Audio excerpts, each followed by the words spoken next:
Por si las moscas, vamos a hablar de familia. Me refiero a la película más reciente del director Rodrigo García Barcha. Vamos a ver el tráiler y regresamos al estudio con Rodrigo. Vamos a ver el... Familia, hey, hay una cosa importante. Recibimos una oferta de Arty Foods por todo el toro. La tierra, los olivos, el molino, el envasado, todo. A ver, ustedes tres tienen que hablar.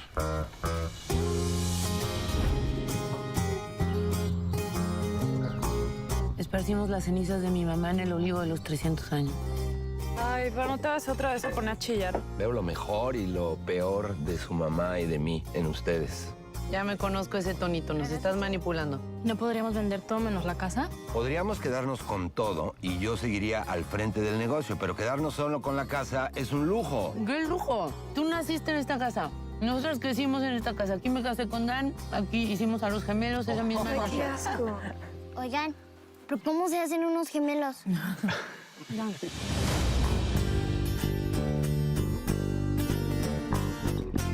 Mi universo gira alrededor de las mujeres y de Benny. Mi papá es el superhéroe de los demás. ¿Mi papá les ha dicho algo de cuando ya no pueda cuidarnos? Yo me voy a hacer cargo. ¿Y no se te ocurrió preguntarnos? ¿A lo quieren cuidar ustedes? Aunque preferiría que no, soy bien pinche egoísta. Y si es tu novia, nada más tu culito de turno. ¿Cuál es la diferencia? Ya dimos quién es el papá. Ay, Julia, el Espíritu Santo, ya. No le has dicho que estás embarazada. Puta madre, ¿qué estás haciendo ahora? ¡Lo que se me sale de los huevos! ¿Qué es lo que más te preocupa? Que la vida no les resulte bien. Tu mundo es precioso, pero también siento a veces que es un poco abrumador. Hija, espérate, no se vaya.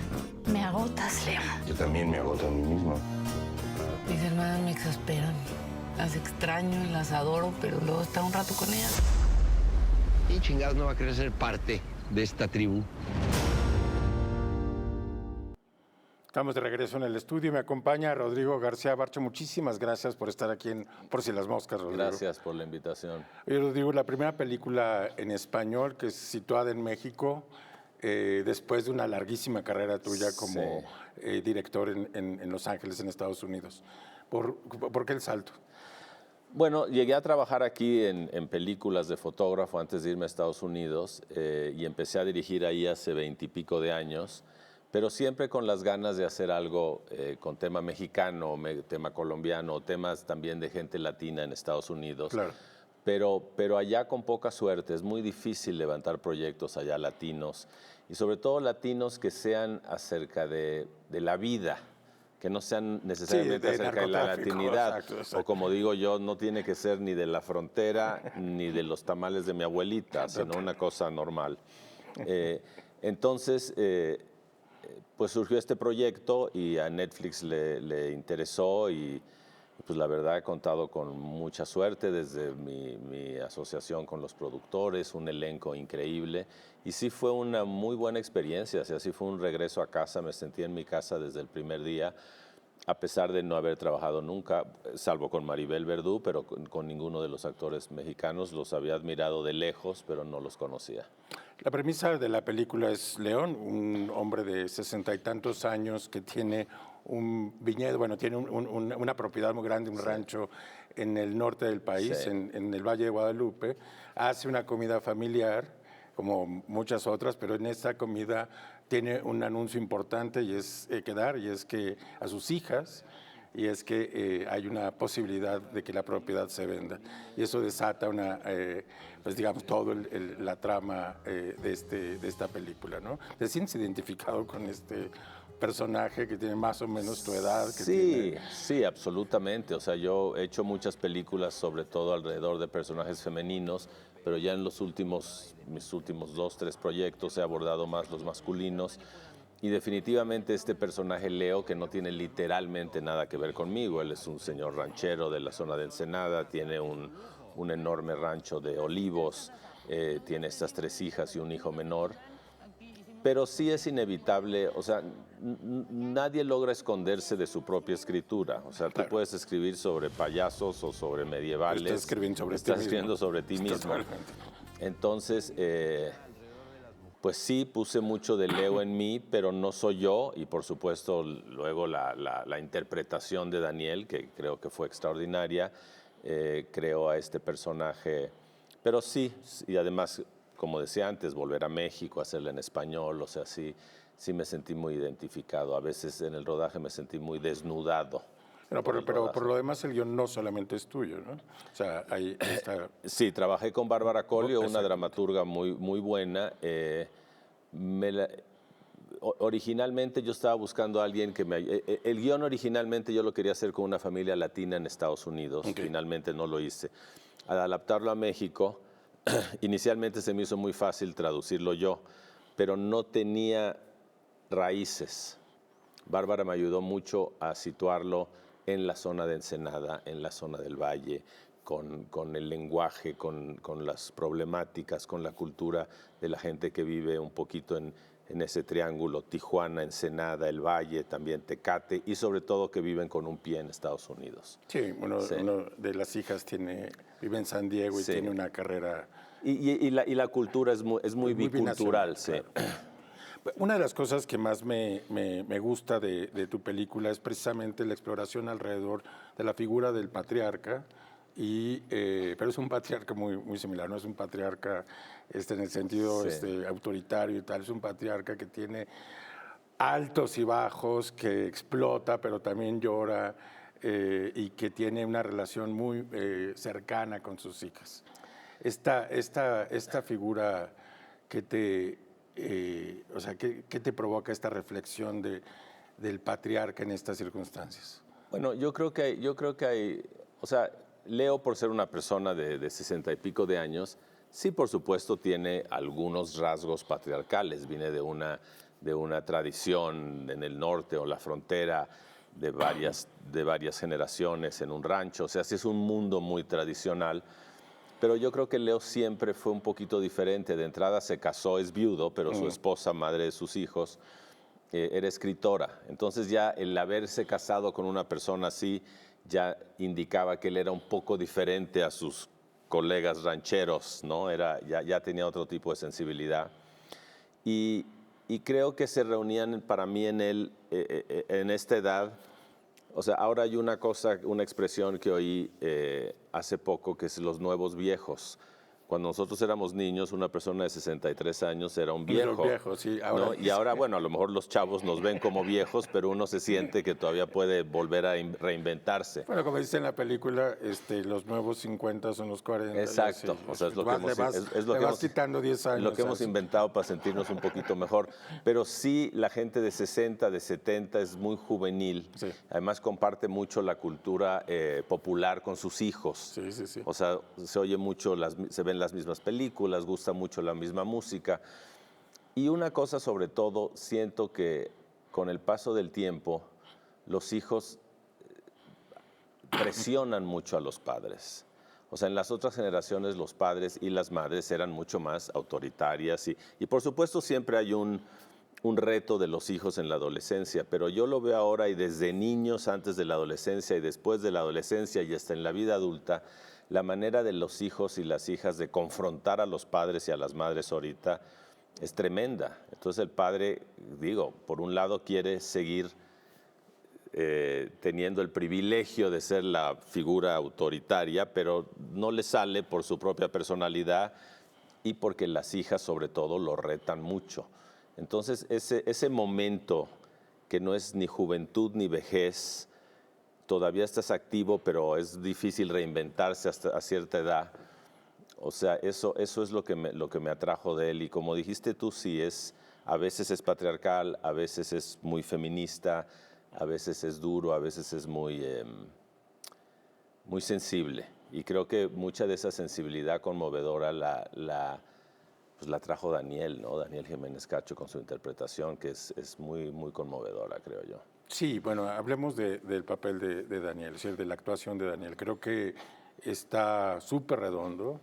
El personaje exige estos altos y bajos y estos contrastes y Daniel los da fantásticamente bien, ¿no? Mira, él siempre ha sido un gran actor. Nos conocíamos un poquito socialmente, es amigo de mi hermano y de muchos amigos en común. Y por supuesto ha trabajado con Alfonso Cuarón, con Alejandro González y con Memo del Toro, o sea, con el género humano realmente, y en México también. pero sí siento... Mira, en el rodaje habíamos 3 personas de nuestra edad. Un tramoyista histórico, que es el Kimba, Daniel y yo. El resto, todo el mundo era más joven. Jovencitos. Entonces, o sea, sí sentí mucho esa empatía, esa conexión. Y yo supongo que Daniel también leyó el guión y accedió a hacerlo pues por conectar con el momento y con esa edad, ¿no? De sentirse joven, viejo. Pero como actor creo que ha llegado a un nivel de una gran sutileza, trabaja con mucha naturalidad. Por supuesto que prepara, pero creo que no, según la impresión que me dio, no queda atrapado en teorías y no, él estudia el personaje, me imagino que encuentra qué tiene en común, qué no tiene en común, y luego está muy vivo en escena a reaccionar al momento, a lo que está pasando. Entonces eso le da al personaje una gran inmediatez, una sensación de algo que está siendo vivido en ese momento. Leía, bueno, y tú de alguna manera ya lo dijiste, que los personajes femeninos antes, bueno, lo dijiste ahora, te salían muy bien, ahora comenzaste a explorar los masculinos, pero creo que también tus personajes femeninos en esta película, es decir, las 3 hijas y luego las novias, los novios, etcétera. Ahí también hay una sigue habiendo más mujeres que hombres. sí. Sigue habiendo más mujeres que hombres. O sea, la película está muy anclada en Leo, en el papel de Daniel. Pero sí, o sea, desde un principio quise agarrar ese un poco arquetipo de las 3 hijas, ¿no? No son ni 2 ni 4, eso se repite mucho, que cada una tiene su propia problemática y siempre hay una dinámica, quizá un poco arquetípica, si no estereotípica. Hay una tendencia a decir que hay una psicología del hijo mayor, del de en medio y del pequeño. Sí. Entonces, un poquito tener esas 3 versiones. Y luego tienen un hermano pequeño, mucho menor que ellas, que tiene síndrome de Down, interpretado por Ricky Selman extraordinariamente bien, con mucha naturalidad, un actor muy bueno. Pero por su condición está un poquito aparte. Ellas son mujeres mayores, más mayores que él, más profesionales. Son profesionales, muy exigentes, como dice Leo, encantadoras y complicadillas. Sí, sí. De pronto muy sabias y de pronto muy necias, como cualquier persona, o sea, son contradicciones. Pero sí disfruté mucho con ellas, o sea, los personajes... ni siquiera me gusta decir los personajes femeninos porque da la impresión que hay una feminidad y no lo creo. O sea, cada persona es un universo y aunque sí se puede decir que se comparten ciertos rasgos, me gustó mucho trabajar con ellas 3 y creo que las 3 actrices, Ilse Salas, Cassandra Changuerotti y Natalia Solián, hicieron un muy buen trabajo. Estoy de acuerdo. Y las 3 también muy presentes. Como filmamos mucho alrededor de la mesa, todo el mundo estaba actuando junto, aunque no tuviera su momento, era como una especie de momento que todos querían compartir y la verdad, o sea, siempre las he admirado, las había visto de lejos trabajar, pero sí y lo hicieron aún mejor de lo que yo esperaba y deseaba. La película transcurre, digamos, casi la mitad alrededor de una mesa. Te quería preguntar, este motivo de la mesa y de la comida familiar como centro de las películas, pues es una tradición en el cine, ¿no? Sí, de hecho, un poco la inspiración es de esas escenas que vemos en el cine italiano y francés, de esas comidas familiares en el campo, en Provence, o sea, que uno las ve y dice, ay, me encantaría estar ahí, yo quiero estar en esa comida. Vino, sí. Entonces, un poco inspirada en eso, pero bueno, yo creo que la comida es un poquito el escenario, el ring natural de la familia, ¿no? Es donde se junta el clan a compartir y a pelearse y a quererse y a manipularse y a mentirse y a esconderse. O sea, la película para mí es como una antropología, es como un retrato de la familia. Tú dijiste que sí, en efecto, se reúnen hoy. Hoy en particular el padre les dice que hay una oferta para comprar el rancho por parte de una empresa grande.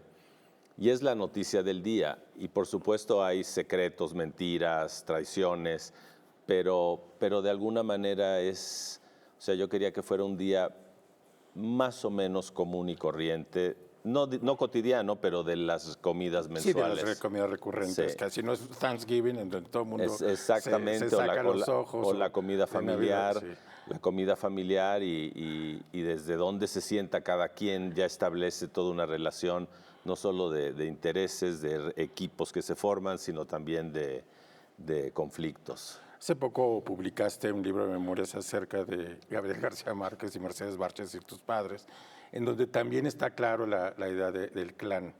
El Club de Cuatro lo llamo yo en el donde, libro, digamos, sí. tú también eres parte de Sí. eso. Se refleja, digamos, este clan familiar García Barcha en, Bueno, en no la película. estrictamente porque las circunstancias Son son distintas, diferentes y en ese caso él es viudo, tiene 3 hijas y un hijo, pero o sea, el ámbito de las familias, eso no va a pasar de moda nunca. Claro. O sea, los cines, los internets, las películas de superhéroes, o sea, todo eso irá y vendrá y siempre el ámbito familiar siempre existirá. Y por el ámbito familiar me refiero al ambiente en el que se cría a los niños, porque ahora hay más que nunca tantos tipos de familias diferentes, de madres solteras, padres solteros, parejas gays, etcétera. O sea, hay todo tipo de permutaciones, pero me refiero a la familia, es el ambiente donde se crían los niños, donde tienen sus figuras paternas y los padres tienen la responsabilidad de formar o deformar a sus hijos. Yo creo que ese cuadrilátero nunca va a pasar de moda. Una de las escenas que más me gusta es que, bueno, habiendo pasado la comida, las 3 hermanas mayores se juntan en tomar el café en un espacio distinto y lo que comienza como una conversación muy, con mucho cariño, termina en un pequeño drama en donde se revela además que las 3 hermanas están tan fregadas o son tan encantadoras como el propio padre. Ese reflejo, digamos, entre la actuación de Dani, el momento de Leo y después las de ellos, me parece un gran momento, una gran simetría en la película. Me alegra oírlo porque hasta ese momento, aparte de ver a Daniel y algunas de las hermanas entre ellas, después de la comida, siempre instintivamente pensé, necesito verlas a ellas a las 3. O sea, ellas son hermanas, son mujeres, son adultos, el hijo es más joven, el hermano es más joven. O sea, yo creo que sí necesitaba ver esa manera de comunicarse, de manipularse, de ser equipo, de ser gremio y a la vez tener sus secretos. Sus pequeñas rencillas, sus puntos ciegos, se mienten a sí mismas y las unas a las otras. Y bueno, yo creo que eso, o sea, para mí es un área de mucho interés. Digo, me ponía nervioso porque una vez más eran 3 personas hablando, pero creo que sí resulta un buen contrapunto al resto de la película, que es toda la tribu alrededor de Leo. Y aquí vemos la vida de estas 3 mujeres, que además, y como dije antes, lo hicieron extraordinariamente bien. Siempre le tuve cariño a esa escena, pero Ilse, Cassandra y Natalia sí la superaron. Otro de los grandes temas de la película es la tierra, ¿no? Es decir, es un rancho, esa es la escenografía. Me parece muy afortunado, Rodrigo, que lo hayas situado en el Valle de Guadalupe, en Ensenada, porque ese es un tipo de propiedad de la tierra y un tipo de una vocación de la tierra que es muy especial en México, es muy mediterránea en algún punto y es también, como dices tú, está como en la frontera. Todo ese ambiente tan bien captado me encantó. Gracias, y yo creo que en parte tiene que ver con, o sea, la gente que ha cultivado la tierra normalmente es una tradición de familias, de generaciones. Claro. Entonces, le da unas raíces literales y metafóricas a la familia tener que deshacerse del rancho, además del rancho donde vivió la madre, donde se esparcieron las cenizas de la madre. me incliné por hacerlo en un rancho de olivos porque creo que se ha hecho últimamente muchas cosas en viñedos y en vinos, y hacerlo vinos lo volvió un poquitito más nice, un poquito más burgués. Sí, sí. Esto es más luchón, y como dice Leo, siempre estamos a 2 malas cosechas de irnos a la quiebra, ¿no? Bueno, me imagino que con las uvas es posible que también. Sí, claro. Pero sí ese tipo de marco, ¿no? La tierra son raíces, ¿no? Maribel Verdú es un personaje, digamos, es la única extranjera en la película. Bueno, no solamente por ser actriz, sino porque su personaje también es la española, la novia de Leo. Cuéntanos de la edición de Maribel. Bueno, yo había trabajado una vez ya con Maribel en una película que hice un par de años, Raymond and Ray, una película americana. Siempre se me ha hecho una excelente actriz. O sea, yo creo que a lo mejor se conoce más por películas un poquito más sexys, un poquito más dramáticas, pero eso más humorísticas, pero tiene un talento también para el drama y para la tragedia excelente. Aquí tiene un papel difícil porque es la novia del papá que tiene las 3 hijas adultas. Además, el hijo joven está muy encariñado con ella, que le crea un poquito de conflicto a las hijas. Pero Maribel también tiene una gran capacidad para estar en el momento, en lo que se está viviendo, o sea, trabajar con sus colegas. Ella y Daniel han hecho ya, creo que otras 2 o 3 películas, y han hecho inclusive de pareja varias veces, pero ella tiene esa capacidad para proyectar mucha vida interior, emoción, inteligencia y una sabiduría y buen humor. Tiene muy buen humor, tiene un humor malicioso, muy agradable. Y bueno, yo creo que ella es una de estas actrices que siempre resuelve. Qué fantástico. Sí. ¿Será esta película el inicio de un camino para que hagas más películas en español? Espero que sí. De hecho, estoy ahorita ya pensando y planeando a lo mejor hacer otra en México, aprovechando el momento. Sí, como decía antes, quise mucho hacer cosas aquí y con esta personalmente me fue muy bien. No digo que me fue bien la película porque ya estoy en ese punto de la película sí, que ya no la puedo ni ver, ya no sé lo que es. Exacto. Pero el viaje personal fue muy bueno, muy satisfactorio y sí me gustaría volverlo a hacer. Sí. Qué bien, Rodrigo. Y además tuve muy extraordinarios productores, Gerardo Gatica y Pablo Cimbrón, y Netflix nos dio un apoyo extraordinario. Hay un pequeño rincón de la película que me gusta mucho, que es la música. Y hay un tema que es un corrido tumbado que suena sin letra, por lo tanto se disocia de las letras del corrido tumbado, pero que en la película le va muy bien. En general, musicalizar las películas es una de las áreas que más difíciles se me hace. ¿Sí? En general, y a mí personalmente. O sea, quiere uno apoyarse en la música por lo que le da a la historia, pero también a veces puede ser un poquito artificial, un poquito manipuladora. Entonces yo tenemos 3 temas en la película. Sí, muy poquitos. Y yo soy fan de los corridos tumbados, pero me llamaba la atención que el corrido tumbado, como los corridos y como el rap, la letra siempre es muy agresiva, no siempre, pero es agresiva, es herida. O si son amores sí, muy conflictivos y muy machistas. Tú me partiste la madre y ahora vas a pagar. Exacto. O con otros hombres aquí yo soy el campeón, aquí yo rijo, ustedes quieren ser como yo. O sea, hay una cosa muy confrontacional. Y debajo de eso hay esos arreglos de guitarra, de requinto, de bajo, que cuando los oía yo sin la letra eran muy evocadores, muy bellos, muy norteños.